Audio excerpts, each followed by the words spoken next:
Viewers कैसे हैं आप? उम्मीद करता हूँ खैरियत से होंगे। चलें जी, फाइनली हम भी वापस आ गए सफ़र से। हमारा भी कुछ जो ट्रिप थी वो तमाम हुई, लेकिन इस दरमियान भाई अरशद नदीम ने ओलंपिक्स में वो कर दिया जो कोई भी आज तक नहीं कर पाया था। आपको याद होगा नीरज चोपड़ा ने भी ये मेडल जीता हुआ है, लेकिन अरशद नदीम ने जो किया वो हिस्ट्री में लिखा जाएगा, वो एक रिकॉर्ड बुक में लिखा जाएगा।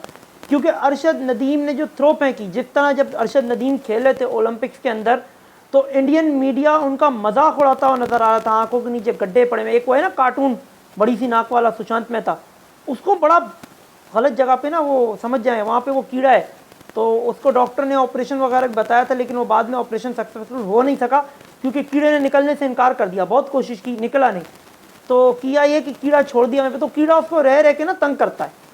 तो उसने काफ़ी मजाक उड़ाया, यार ये तो नर्वस है, ये तो ये है, ये तो है।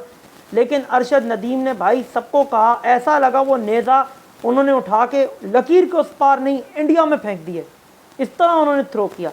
उन्होंने 92.97 मीटर का फेंका, यानी तकरीबन 93 मीटर दूर फेंक दिया उन्होंने। और ये सिर्फ दूर नहीं फेंका, ये वर्ल्ड रिकॉर्ड है जो अरशद नदीम ने कायम किया है। और 32 साल बाद पाकिस्तान को कोई गोल्ड मेडल मिला है ओलंपिक्स में। मैंने तो भाई सुना भी नहीं कि पाकिस्तान ने कभी गोल्ड मेडल जो है वो लिया ओलंपिक्स में। मुझे तो याद भी नहीं, मैंने तो कभी देखा भी नहीं, मैं देखता भी नहीं ओलंपिक्स खेल क्या है क्या। लेकिन क्योंकि पाकिस्तान के अरशद नदीम ने पाकिस्तान का नाम रोशन किया है, तो इसके ऊपर बात करना तो बनती है।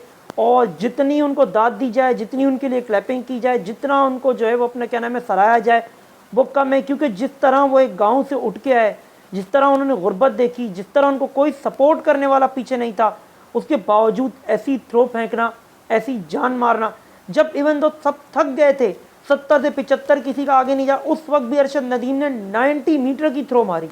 तो ये बहुत बड़ी अचीवमेंट है और पाकिस्तान के लिए बहुत फ़ख्र बायस है कि अरशद नदीम ने, वाहिद अरशद नदीम है जिन्होंने मेडल, गोल्ड मेडल हासिल किए इस ओलंपिक्स 2024 के अंदर। तो चलें जी, मुबारक हो मेरी तरफ से अरशद नदीम को भी और पाकिस्तानी फैंस को भी। और इसके अलावा भाई अरशद नदीम जैसे ही जीते तो सोशल मीडिया के ऊपर एक बवाल बर्पा हो गया और बाबर आजम के ख़िलाफ़ लोगों ने कैंपेन चलाना शुरू कर दी। अब वो कैंपेन ये है कि बाबर आजम हीरो नहीं है, अरशद नदीम हीरो हैं, जबकि बाबर आजम का इस चीज़ से कोई लेना देना है नहीं। यार अगर ऐसी ही बात है कि अरशद नदीम ने पाकिस्तान का सर फ़ख्र से ऊंचा कर दिया, तो यार फिर वो वक्त भी याद कर लो ना, जब यही बाबर आजम थे, इंडिया को हिस्ट्री रिपीट की थी ना, हिस्ट्री बनाई थी ना, बाबर आजम ने भी रिकॉर्ड ही बनाया था ना। आपके कौन से प्लेयर ने आज तक जो है वो इंडिया को वर्ल्ड कप में शिकस्त दी है? तो ये कारनामा किसने सर अंजाम दिया? बाबर ने ही दिया था। 67 रन की इनिंग बाबर आजम नहीं खेली थी, 10 विकेट से बाबर आजम नहीं हराया था। इसके अलावा 2017 की चैंपियंस ट्रॉफी का भी बाबर आजम हिस्सा थे। उस वक्त तो बड़े फूल जड़ रहे थे मुंह से, बड़ी वाह वाह, बड़ी आहो भगत हो रही थी। अब जैसे ही ये, खैर बहरहाल जी, ये स्पोर्ट्स का एक हिस्सा भी है कि जब आपकी बुरा वक्त होता है तो कुत्ते भी भौंकना शुरू कर देते हैं आपके ऊपर और आप कुछ नहीं कर सकते क्योंकि बुरा वक्त चल रहा होता है। तो जब शेर का भी बुरा वक्त होता है तो जंगल में हर जानवर जो है वो उसके ऊपर हावी होने की कोशिश करता है, लेकिन वो ये भूल जाता है कि शेर फिर शेर ही है, जब पलट के वार करेगा तो सबको अपनी औकात याद आ जाएगी। तो बाबर आजम सबको ही पता है कि शेर है। इंशाल्लाह वो ऑस्ट्रेलिया के खिलाफ जो सीरीज़ है उसमें जब पलट के वार करेंगे तो सबके मुंह वैसे ही बंद हो जाने और शट अप कॉल वैसे ही सबको आ जाएगी। तो ये जितने भी कुत्ते हैं ना, खुजली वाले कुत्ते, ये भौंकना बंद कर देंगे। अब बात करूं अगर मैं तेज़ तरीन थ्रो फेंकने की, ये जो फेंकी है अरशद नदीम ने, तो भाई पाकिस्तान का रिकॉर्ड है बड़ा इस मामले में, जान बड़ी है पाकिस्तानियों में। फिर चाहे वो क्रिकेट हिस्ट्री की फास्टेस्ट शोएब अख्तर की तेज़ तरीन बॉल हो 164 पॉइंट की, या फिर वो शाहिद आफरीदी का 158 का मीटर का छक्का हो, या फिर वो फास्टेस्ट 5000 बाबर आजम के रन हो, या फिर आज ओलंपिक्स में ये 92.97 मीटर्स की ये जो थ्रो फेंकी हो। तो पाकिस्तानी शुरू से जब भी वार करते हैं ना, बड़ा तगड़ा करते हैं। इसके अलावा जी श्रीलंका, यार श्रीलंका ने वैसे प्रैंक किया है बहुत बड़ा इंडियन फैंस के साथ, प्रैंक हो गया जी। वर्ल्ड चैंपियन है बेचारे, वर्ल्ड कप जीता था अभी इन्होंने, इंडिया वालों ने, और बड़ा इनको सराहाया गया था, रोहित शर्मा, विराट कोहली और नारे भी लगाना शुरू कर दिए कि भाई चैंपियंस ट्रॉफी भी आ गई। लुल हो गए भाई वर्ल्ड कप जीत के सारे के सारे। 138 पे ऑल आउट कर दिया श्रीलंका ने, और श्रीलंका ने एक मैच ड्रॉ किया और 2 मैचों में इंडिया को शिकस्त दे दी।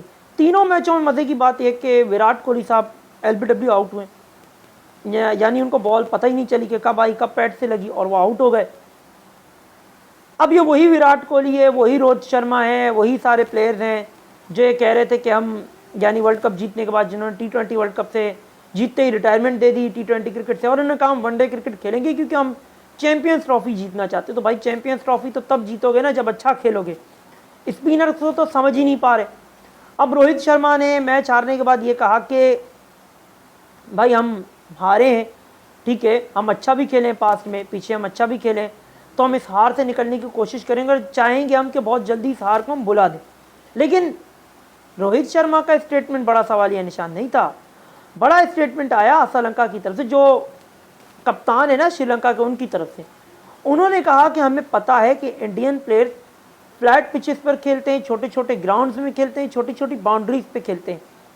तो क्योंकि यहाँ का जो ग्राउंड है श्रीलंका का, जहाँ पे मैच खेला गया प्रेमदासा स्टेडियम, ये बड़ा है, बाउंड्रीज बड़ी हैं इसकी, और इसके अलावा इसकी पिच भी स्लो है, स्पिनर्स को मदद करते हैं। उन्होंने कहा हमें पता था कि इंडिया यहाँ फंसेगा, और भाई इंडिया को मारा नहीं है, रगड़ के रख दिया है, मसल के रख दिया है श्रीलंका ने। और श्रीलंका ने सबको सरप्राइज किया है, क्योंकि श्रीलंका की टीम वो है जो आपको पता है वर्ल्ड कप के सुपर 8 में ना जा सकी, फिर सुपर 8 में ना जाने की वजह से वो क्वालिफाई भी ना कर सकी चैंपियंस ट्रॉफी 2025 के लिए, लेकिन फिर भी उन्होंने इंडिया की टीम को रगड़ के रख दिया। अब सोशल मीडिया इंडिया का वो रगड़ रहा है जी गौतम गंभीर को, कि यार गौतम गंभीर आए, समझ में नहीं आया ये कर क्या रहे, और समझ मुझे भी नहीं आया कि भाई आपने KL राहुल को क्यों ड्रॉप कर दिया। लोकेश राहुल को, जो आपका वनडे में प्रॉपर बैट्समैन है, जो मुश्किल कंडीशंस में मुश्किल वक्त पे एक स्लो इनिंग खेल के आपको मैच जितवाता रहा है, वो बैट को कैरी करना जानता है, उसको आपने बाहर बिठा दिया। तो होगा ये तो जी, गौतम गंभीर तो जब आए थे मैंने तभी कह दिया था कि इंडियन क्रिकेट टीम भी अब मुझे लगता है कि तबाही की तरफ जा रही है, क्योंकि सबको पता है कि विराट कोहली के साथ गौतम गंभीर के रिलेशन अच्छे नहीं है, और गौतम गंभीर जिस दिमाग का बंदा है, जिस सोच का बंदा है, हरभजन सिंह की तरह, तो ये तो हाल इंडिया की टीम का होना ही था, क्योंकि अब वो अपनी मनमर्जी चलाएंगे, अपनी मनमानी करेंगे, और इंडियन टीम ऐसे ही पिटती रहेगी। अब इंडियन टीम हारी है क्योंकि इंडियन टीम ODI में नंबर 1 है, और श्रीलंका की टीम 7वें नंबर पे। तो इंडियन मीडिया तो क्रिटिसाइज कर ही रहा है कि भाई 7वें नंबर की टीम से हार गए, लेकिन ICC ने भी इंडिया को दे दिया है बड़ा झटका, क्योंकि इंडिया के हो गए हैं 4 पॉइंट्स कम। अब इंडिया की टीम के 122 से वनडे ODI रैंकिंग में हो गए हैं 118 रेटिंग पॉइंट। इससे पीछे जो दूसरे नंबर पे मौजूद है उसके वो है ऑस्ट्रेलिया, उसके हैं 116 रेटिंग पॉइंट। उसके बाद आ जाता है जी आपका साउथ अफ्रीका, फिर है पाकिस्तान। पाकिस्तान के 12 पॉइंट्स कम है इंडिया से, 12 पॉइंट्स, कितने, 12 पॉइंट्स कम है, यानी पाकिस्तान के 106 पॉइंट। तो पाकिस्तान अभी काफ़ी दूर है, लेकिन पाकिस्तान के पास भी एक अच्छा सुनहरी मौका है कि अगर वो ऑस्ट्रेलिया में ऑस्ट्रेलिया को शिकस्त देते हैं, फिर साउथ अफ्रीका में जाके साउथ अफ्रीका को हरा देते हैं, और जिम्बाब्वे से अपने तीनों मैचेस जीत लेते हैं, तो पाकिस्तान तरक्की कर सकता है, और इंडिया को कम से कम पीछे नहीं तो दूसरी पोजीशन पे तो पाकिस्तान कम से कम आ ही सकता है। ये मौका पाकिस्तान के पास मौजूद है। और इसके अलावा अगर मैं बात करूं कि पाकिस्तान की जो वनडे रैंकिंग, बैटिंग रैंकिंग है, उसके अंदर बाबर आजम 824 रेटिंग पॉइंट्स के साथ बदस्तूर पहले नंबर पे मौजूद हैं, और शुमन गिल 782 रेटिंग पॉइंट्स के साथ। एक मौके पे आपको पता होगा कि ये बहुत करीब आ गए थे बाबर आजम के, क्योंकि अपने होम में खेलते थे, फ्लैट पिचेस पे खेलते थे, तो इनको बड़ा सर चढ़ा दिया था। और वही कीड़े वाला आदमी, वो कार्टून नेटवर्क सुशांत में था, उसने ये भी कह दिया था कि बाबर आजम से बेटर है। तो अब वो तो नज़र ही आ रहा है कि कौन ही बेहतर है, कौन ही बेटर है, जो भी है। 782 रेटिंग पॉइंट्स के साथ दूसरे नंबर पे, रोहित शर्मा तीसरे, विराट कोहली चौथे पे चले गए हैं, और फ़खर जमान इनको भी बैठे बैठे तरक्की मिल गई, क्योंकि ये 12वें नंबर पे आ गए हैं, और अगर कोई एक आध अच्छी इनिंग इनकी तरफ से ऑस्ट्रेलिया में आ जाती है तो ये टॉप 10 में भी दाखिल हो सकते हैं। बाकी पाकिस्तानी बॉलर्स में किसी को कोई तरक्की या तनज़ली का सामना नहीं करना पड़ा है। तो उम्मीद है कि आपको आज की वीडियो अच्छी लगी होगी। अगर अच्छी लगी हो तो चैनल को सब्सक्राइब